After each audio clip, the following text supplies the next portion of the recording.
हाँ तो बच्चों देखिए, कल हमने एक टॉपिक आपको पढ़ाया था और उसको मैं बता रहा हूँ। वो था बिंदु आवेश के कारण विद्युत क्षेत्र की तीव्रता निकालना। ये पहला डेरिवेशन था। किसके कारण था वो? बिंदु आवेश है कोई और उसकी वजह से हमें निकालनी थी तीव्रता। ऐसे हमारी जो फर्स्ट फिजिक्स है उसमें बहुत सारी डेरिवेशन है। तो यदि एक डेरिवेशन को हम ढंग से सीख लेते हैं तो तुरंत हमारी समझ में ये आ जाता है कि अगली डेरिवेशन को किस तरीके से हमें पूरा करना है। तो मुझे ई निकालना था, तो हल्का सा मैं बता रहा हूँ, ई बराबर आया था, ये होता है सूत्र एफ अपॉन क्यू। फिर तुरंत ये खुद ही कहेगा। आप यदि इससे पूछोगे तो वास्तव में ये कह रहा है कि क्यू हमको मिल जाएगा और किसकी जरूरत पड़ेगी? एफ की। इस पाठ में हमने पढ़ा है कि एफ कौन बताता है? कूलाम का नियम। तो तुरंत दिमाग दौड़ गया। पढ़ाई इतनी आसान है, लेकिन उसके लिए कुछ अलग टेक्निक होती है, आपको दिमाग दौड़ाना होता है। ई निकालनी है एफ अपॉन क्यू, और एफ इशारा दे दिया कूलाम नियम से। अब कूलाम नियम आना चाहिए। कूलाम नियम होता है एफ बराबर के पहला आवेश दूसरा आवेश बटे उन दोनों आवेशों के बीच की दूरी का स्क्वायर। बिल्कुल सही हो जाएगा आपकी डेरिवेशन। क्लियर? इसमें एक सदिश संकेतन आया था, वो मैंने आपको समझा दिया। सदिश रूप में कैसे व्यक्त करते हैं? एक पक्ष में आप वेक्टर लगाओ और दूसरे पक्ष में भी कोई सदिश राशि है तो वहां भी क्या लग जाएगा? वेक्टर। ये नियम है पुराना ही प्रकृति का। बैलेंस हो गया, ये संतुलन हो गया इसमें। यहां यदि इसमें लिखना है तो एफ सदिश और यहां पर आ जाएगा आर कैप। अब ये कैप क्यों लगाया? यहाँ पे कोई वेक्टर सदिश नहीं है, इसलिए हमने इस पर एक अंक सदिश लगाया और आर के ऊपर क्या आ गया? कैप। क्लियर? अब अगला एक टॉपिक है, देखो आपको तुरंत समझ में आ गया, इतना ही याद रखना है इस डेरिवेशन में। ग्राफ मैंने सिखाया था, ग्राफ कैसे आएगा, ठीक है। और ये ग्राफ वाला पोर्शन 11वें में है वैसे काफ़ी वो, तो यदि 11वें में ढंग से पढ़ा दिया जाए ये जो ग्राफ हैं तो आपको आगे कोई दिक्कत नहीं आती है। अगला टॉपिक बता रहा हूँ मैं, और वो है देखो आवेशों के निकाय के कारण। ये है हेडिंग, आप नोट कर लीजिए। आवेशों की निकाय के कारण, आवेशों के निकाय के कारण विद्युत क्षेत्र की तीव्रता, विद्युत क्षेत्र की तीव्रता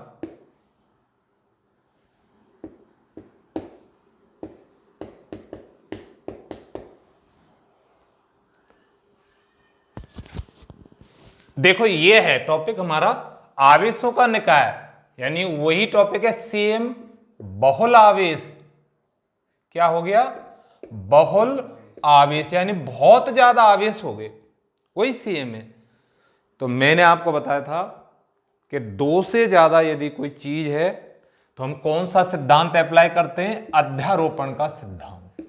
अध्यारोपण समझाया था एक दिन मैंने, अध्यारोपण का सिद्धांत। कहां से आया था ये? कक्षा 11वीं में तरंगों का जो विस्थापन था उसमें आया था y सदिश बराबर y1 सदिश प्लस y2 सदिश प्लस y3 सदिश, जितने भी हों तो हम आसानी से इनको लिख सकते हैं। तो अध्यारोपण सिद्धांत हमने यहां यदि कक्षा 11वीं में ढंग से सीख लिया होता तो सेम रिपीटेशन हमारा पहला टॉपिक आया था बल का, और उसमें आया था F सदिश बराबर F1 सदिश प्लस F2 सदिश प्लस डॉट डॉट। मतलब दो से ज्यादा हों आवेश, उनकी वजह से जो बल लगेगा वो हमने आपको पहले बताया था अध्यारोपण का सिद्धांत। बाई चांस यहां रह गया है आपका तो मैंने इस टॉपिक में आपको क्लियर कर दिया है। अब फिर से वही टॉपिक आ गया, देखो आवेशों के निकाय के कारण विद्युत क्षेत्र की तीव्रता। तो हमें पढ़ने की जरूरत ही नहीं है, बस क्या लगाना? एक नीचे डंडा खींच देना ऐसे। देखो ये बन जाएगा ई सदिश बराबर ई1 सदिश प्लस ई2 सदिश, बिल्कुल सेम है। ऐसे फिर आएगा एक अगले चैप्टर में यही टॉपिक। ऐसे पढ़ाई आसान होती है, तरीका होता है पढ़ने का। आप किस तरीके से उसको पढ़ रहे हो उसी से निकालने की कोशिश करो जो आपने सीखा है। यानी कहीं भी ऐसा सामना हो जाए, आपका वेक्टर आ जाए या दो से ज्यादा चीज आ जाए, तो उनको हम जोड़ना है। कोई भी चीज हो, या कोई भौतिक राशि है, या हमारे वैसे कोई पदार्थ हैं, तो उनको हम कैसे जोड़ते हैं? सदिश और अदिश, बस इतना ही तो अंतर है। अदिश राशि होती है तो उसे हम बीजगणित की तरह जोड़ देते हैं। यहां क्या हुआ, सदिश राशि है तो हम सदिश गणित की तरह जोड़ देंगे। भाई सदिश राशियों को कैसे जोड़ा जाता है, उसके नियम है, तो उनके हिसाब से इनको हम जोड़ देंगे। तो अगला जो टॉपिक आएगा वो आएगा आवेशों के निकाय के कारण विद्युत विभव।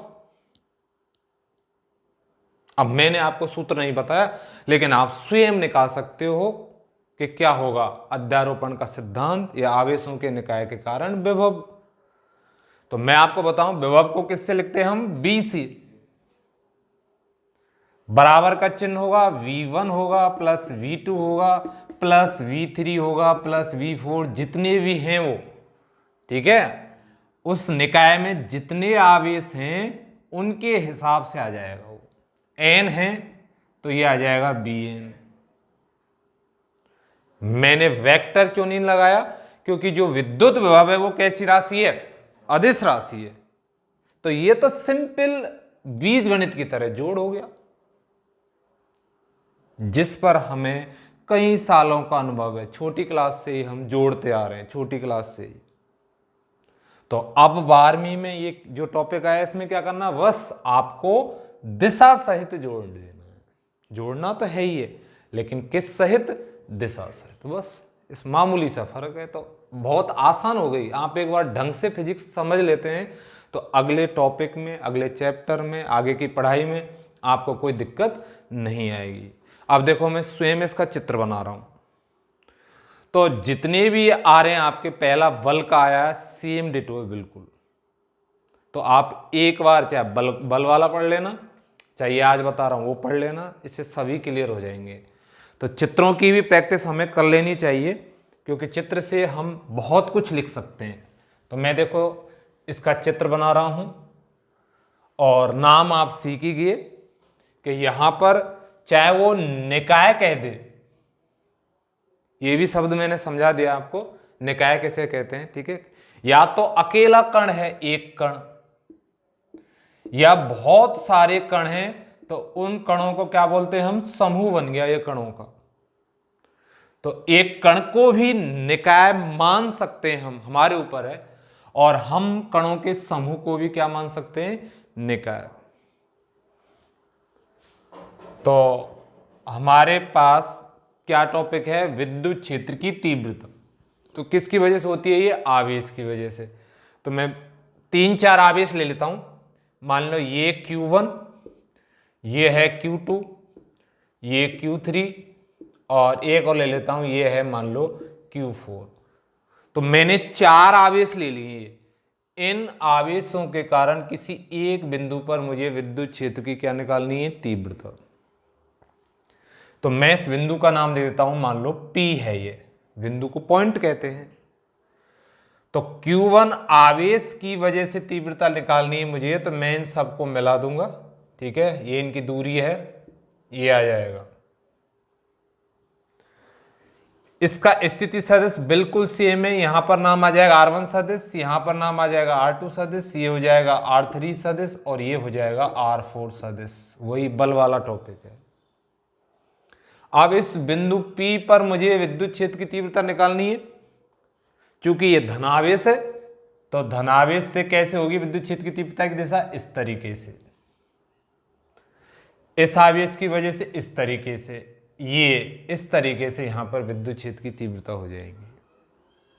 इसका नाम हो जाएगा, पहले के कारण है E1 सदिश, दूसरे के कारण है E2 सदिश, तीसरे के कारण है E3 सदिश, चौथे के कारण है E4 सदिश। बिंदु P ले लिया हमने, O ले लो आप, कोई फर्क नहीं पड़ेगा। लेकिन एक चीज आप देख रहे हो, मैंने यहां पर, ठीक है, Q0 नहीं लिखा हुआ है, ठीक है। ये पॉइंट है, तो यहाँ पर हम परीक्षण आवेश ले सकते हैं।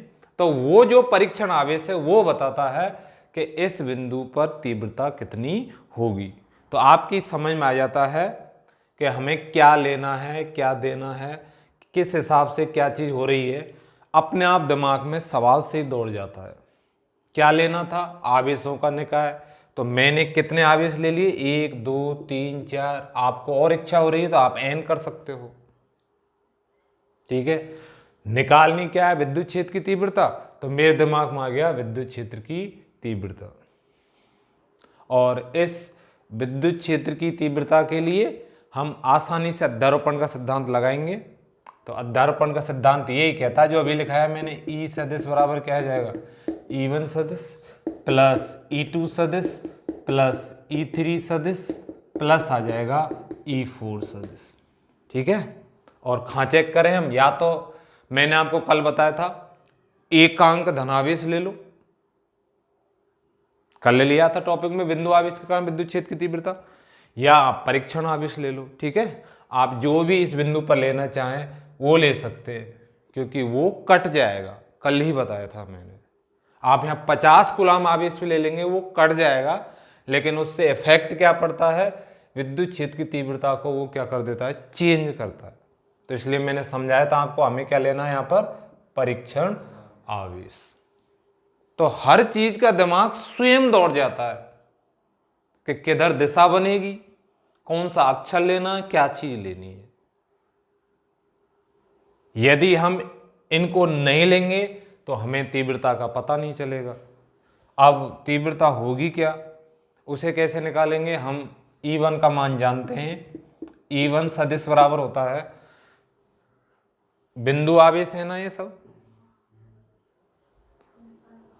अब आपको समझ में आ गया होगा कि यदि हम बिंदु आवेश के कारण तीव्रता का सूत्र नहीं जानते हैं तो वो टॉपिक तो गया ही, और ये टॉपिक भी यहां से चला जाएगा। और यदि वो आपने समझ लिया है तो आप खुद ही देख लो यहां पर कितने बिंदु आवेश हैं? 4। एक आता है तो ऐसे 50 आवेश हो, हमारा कुछ नहीं करेंगे वो। आ रही समझ में?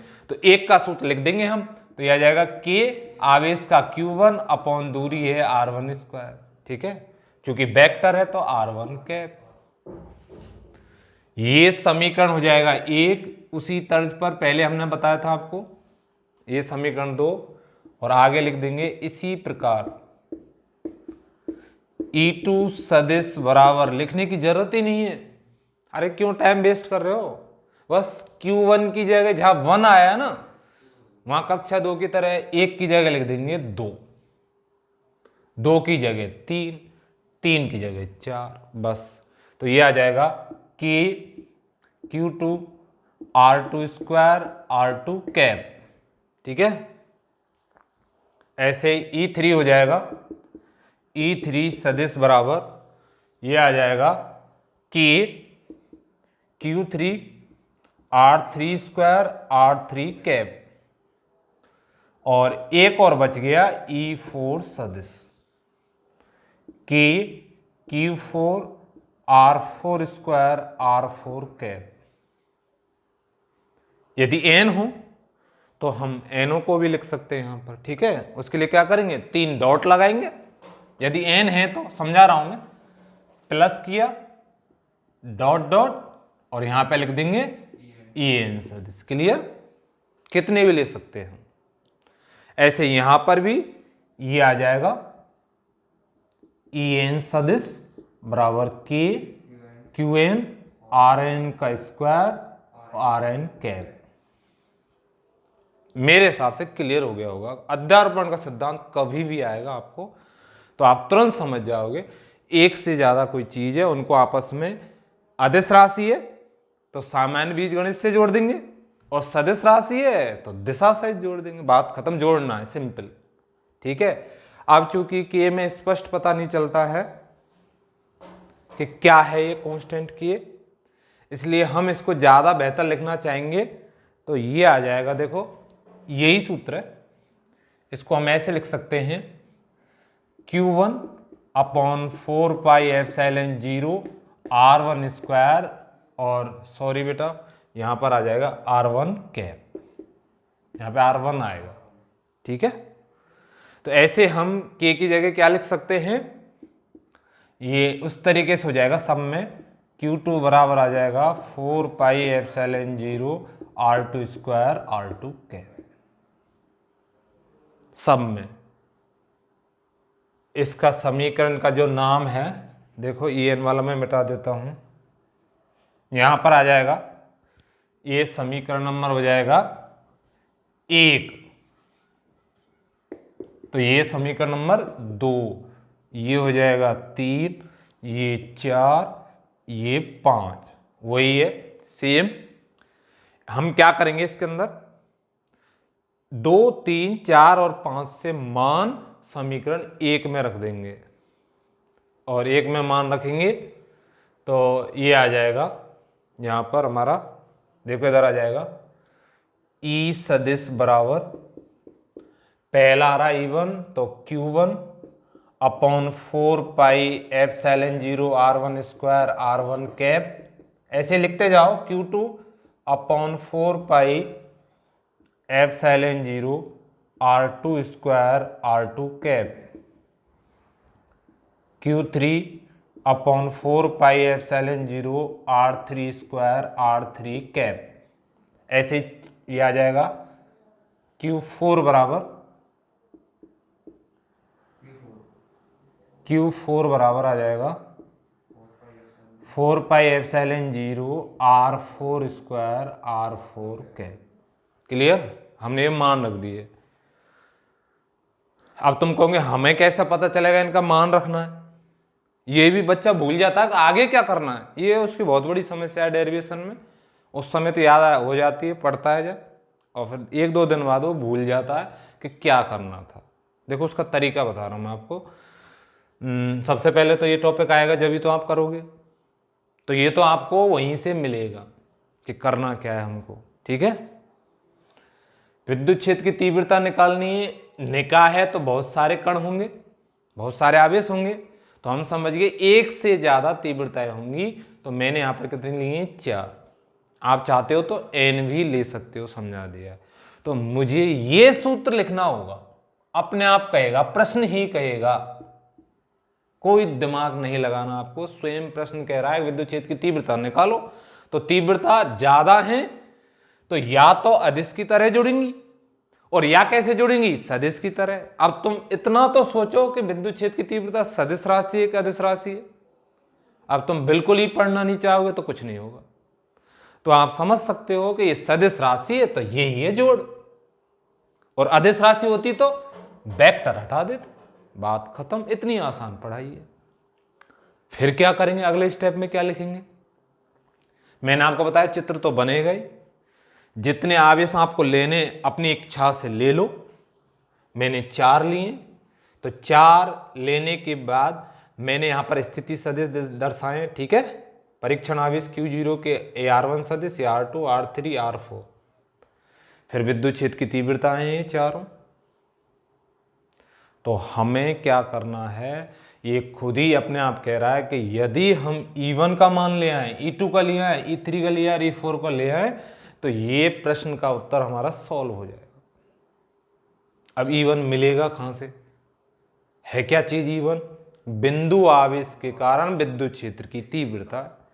तो उस टॉपिक को याद करो, और उस टॉपिक से हमको ये सूत्र मिल गया, कल बताया था मैंने। ऐसे हमने 4 लिख दिए, चारों सूत्र अपने आप खुद कह दिया। यहां जोड़ना है तो इन चारों मानों को उठाकर यहां इनकी जगह रख दिया, तो उससे ये आ गया। क्लियर, अब आगे क्या करें, ये भी तो दिक्कत है भाई। यहां तक तो लिख दिया कि उत्तर आया कि नहीं आया। देखो उत्तर जब आएगा जब ये जुड़ जाएंगे, यही तो है ना, जोड़ना है हमको। तो क्या करेंगे हम, देखो ये यदि आप ध्यान से देखोगे तो ये खुद ही कहेगा कि मुझ में से क्या ले लो, कॉमन, कोई चीज कॉमन दिख रही होगी आपको। तो और कुछ तो दिख नहीं रहा, मुझे दिख रहा है 4 पाई एप्सिलॉन 0, क्योंकि इन सारे सूत्रों में के आ रहा था।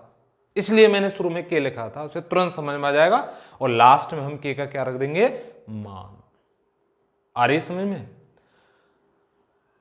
कॉमन आ जाएगा और कॉमन आने के बाद हम इसका सॉल्यूशन कर लेंगे। तो आप जल्दी से, हेडिंग तो आपने डाल लिया है, आप ये चित्र बना लीजिए और मैं चित्र के बारे में लिखाऊंगा आपको, ठीक है? और ये भी बताऊंगा कि चित्र के बारे में कैसे लिखते हैं।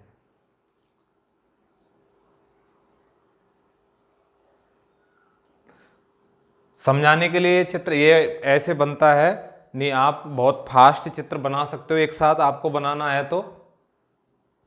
यहां पे मैं छोटा सा चित्र बना रहा हूं इसी को ही, आप फास्ट भी बना सकते हो, ठीक है? आपने ऐसे 4 तीर चला दिए, Q1 Q2 Q3 Q4, E1 E2 E3 और E4। ये Q0, ये बिंदु P, ये R1 सदिश, ये R2 सदिश, ये R3 सदिश, ये R4 सदिश। आसानी से बन जाता है, कोई दिक्कत ही नहीं।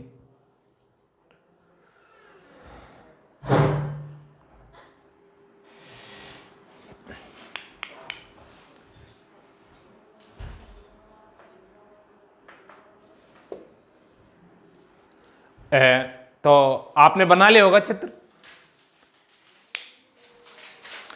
तो चित्र बन गया, तो अब चित्र के बारे में कैसे लिखेंगे वो एक बार तरीका सीख लो बेटा। बहुत सारे चित्र आएंगे और हम उनको याद रट थोड़ सकते हैं उनको, ठीक है? मैं भी तो तुम्हारे सामने बोलूंगा, कहां से बोल रहा हूं, इस चित्र को देख के बोल रहा हूं। क्या स्थिति है, ये किसने बनवाई है स्थिति? इस टॉपिक ने, आवेशों के निकाय कारण। तो निकाय बनाया, अब है क्या, देखो एक बार ध्यान से सुन लेना, मैं बोल रहा हूं।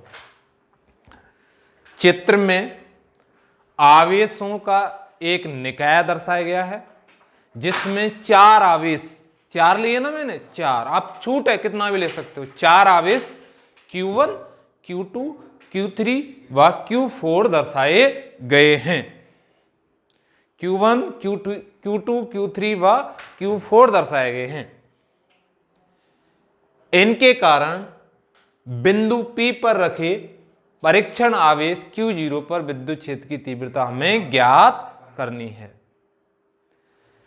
इस बिंदु P के या परीक्षण आवेश Q0 की स्थिति सदिश आवेश Q1 Q2 Q3 व Q4 से क्रमशः, क्रम शब्द जोड़ना है आपको, है ना? आवेश Q1 Q2 Q3 Q4 से क्रमशः R1 सदिश, R2 सदिश, R3 सदिश व R4 सदिश हैं। अतः इनके कारण बिंदु P पर विद्युत क्षेत्र की तीव्रताएं माना क्रमशः E1 सदिश, E2 सदिश, E3 सदिश व E4 सदिश हैं। रह तो नहीं गया कुछ, सबके बारे में बोल दिया। देखो तरीका अभी खुद ही कह रहा है कि पहले मैंने कहां से स्टार्ट किया, नीचे से। Q1 के बारे में बता दिया, फिर R के बारे में बता दिया, फिर इनके बारे में बता दिया और लास्ट में इनके बारे में बता दिया। स्वयं ये भी खुद कह रहा है, कहीं से भी आप स्टार्ट कर लो। अब तुम कहेंगे सर ऊपर से स्टार्ट क्यों नहीं किया, किसी बच्चे के जैसे कि ऊपर से करता, तो आप ये सोचिए तीव्रता पहले होगी कि आवेश पहले होगा? आवेश पहले होगा, बच्चा भी जानता है कौन सी चीज पहले होगी। तो हमें स्टार्ट कहां से करना है बेटा, खुद ही अपने आप कह रहा है वो प्रश्नी कि स्टार्ट यहां से करना है, ऊपर चलते जाओ। अरे नीचे से तो ऊपर बढ़ते हैं, गिरना कौन चाहता है ऊपर से नीचे? आ रही समझ में आपके? तो हम आसानी से चित्र के बारे में लिख सकते हैं और फिर यहां पे एक लाइन लिख देंगे, क्या? अध्यारोपण के सिद्धांत से। किसके सिद्धांत से? अध्यारोपण के सिद्धांत से। आ रही है समझ में? ये आ जाएगा, इन सबको डायरेक्ट लिख लेंगे।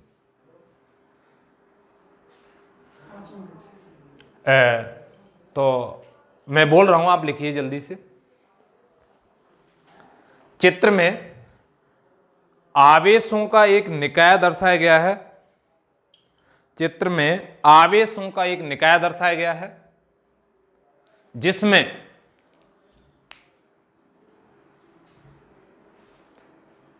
जिसमें चार आवेश,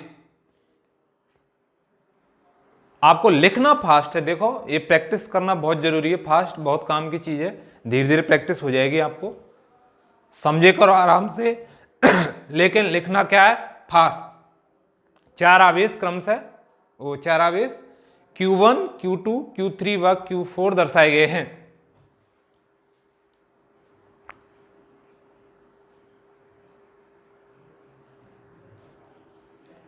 इनके कारण बिंदु P पर, इनके कारण बिंदु P पर विद्युत क्षेत्र की तीव्रता ज्ञात करने के लिए, इनके कारण बिंदु P पर, इनके कारण बिंदु P पर विद्युत क्षेत्र की तीव्रता ज्ञात करने के लिए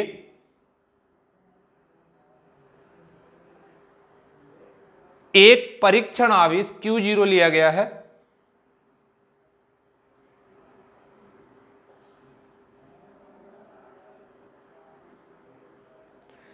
एक परीक्षण आवेश Q0 लिया गया है,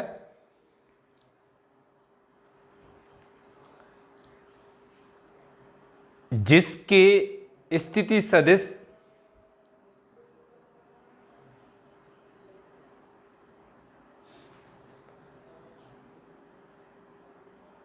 आवेश Q1, Q2, Q3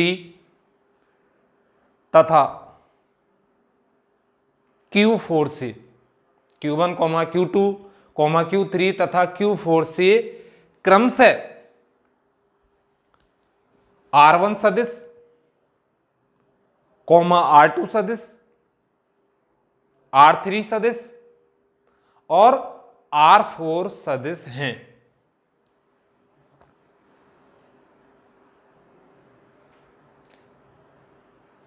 माना इन आवेशों के कारण, माना इन आवेशों के कारण विद्युत क्षेत्र की तीव्रताएं, माना इन आवेशों के कारण विद्युत क्षेत्र की तीव्रताएं क्रमशः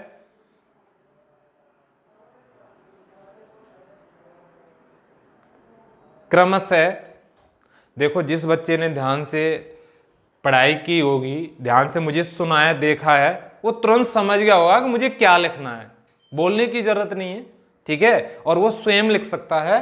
तो क्या लिखना है, इन चारों के नाम लिखने हैं, E1 सदिश, E2 सदिश, E3 सदिश। अब लास्ट वाला लिखना है ना, तो मैं इसमें क्या जोड़ दूंगा, तथा E4 सदिश। क्लियर? अब क्या लिखूंगा बताओ, अब क्या बोलने जा रहा हूं मैं। देखो, मैंने चित्र के बारे में पूरा बोल दिया, कहां से बोला, चित्र देख के बोला, आ रही होगी आपको समझ में। अब क्या करना है, जिस बच्चे का पूरा ध्यान होगा वो समझ गया होगा, ये लिखना है अतः अध्यारोपण के सिद्धांत से।